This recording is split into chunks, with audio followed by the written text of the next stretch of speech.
Баршаңызға қайырлы күн. Менің каналыма қош келдіңіздер. Бүгін духовкасыз табада торт пісіретін боламыз. Видеоны соңына дейін көріп, осы видеоларды достарыңызға таратып, көптеген комментарий қалдырып, лайк басуды ұмытпаңыздар.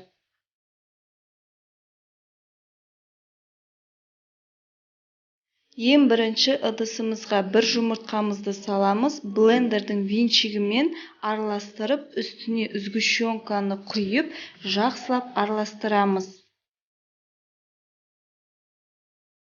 Осы торттың құрамы видеоның астында описанияда жазылып отыр. Егер де видео ұнап жатса, лайк басып, сұрақтарыңыз болса, комментарияға қалдыра кетіңіздер.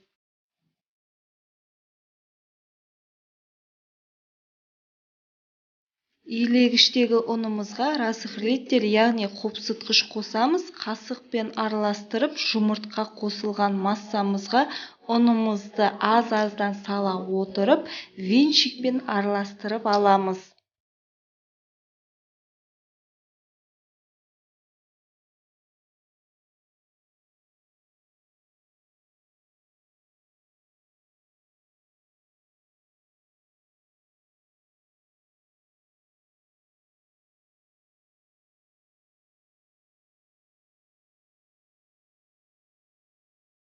Қамырымызды қолымызға жабысуы да мүмкін. Ұн қоса отырып, жақсылап жұп-жұмсақ қамыр илеп аламыз. Бетін ыдыспен жауып, 5 минутқа тындырып қоямыз.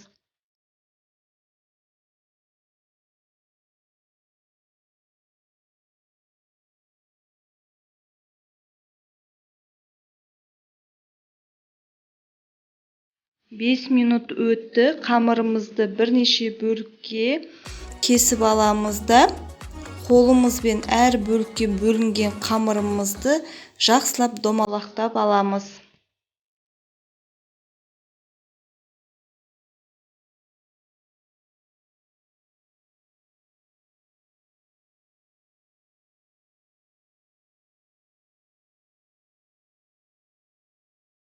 Домалақ қамырымызға ұн себе отырып, оқтаумен жайып аламыз да, үстіне тарелка қойып, немесе крышка, тым болмаса үйдегі домалақ затыңызбен формасын жасап, кесіп алуға болады.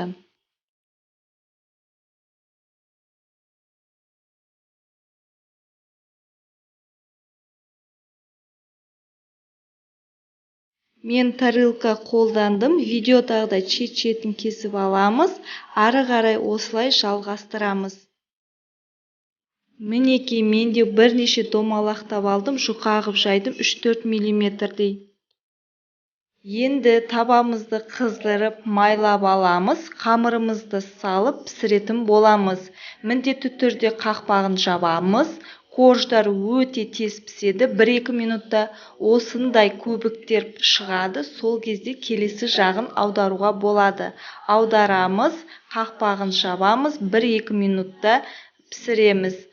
Тез піседі корждар, сондықтан күйіп кетпесін, байқап отырыңыздар. Менде бірнеше корждар дайын болды. Шамамен 12 корждар шықты. Енді кремімізді дайындайтын боламыз.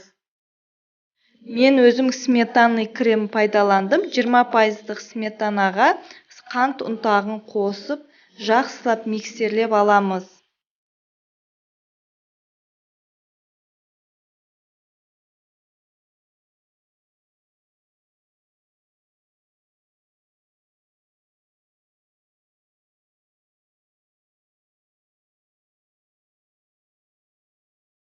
Осымен креміміз дайын. Корждарды жинаймыз. Бірінен соң бірін 2 ас қасық қоса отырып, жақсылап жағып шығатын боламыз.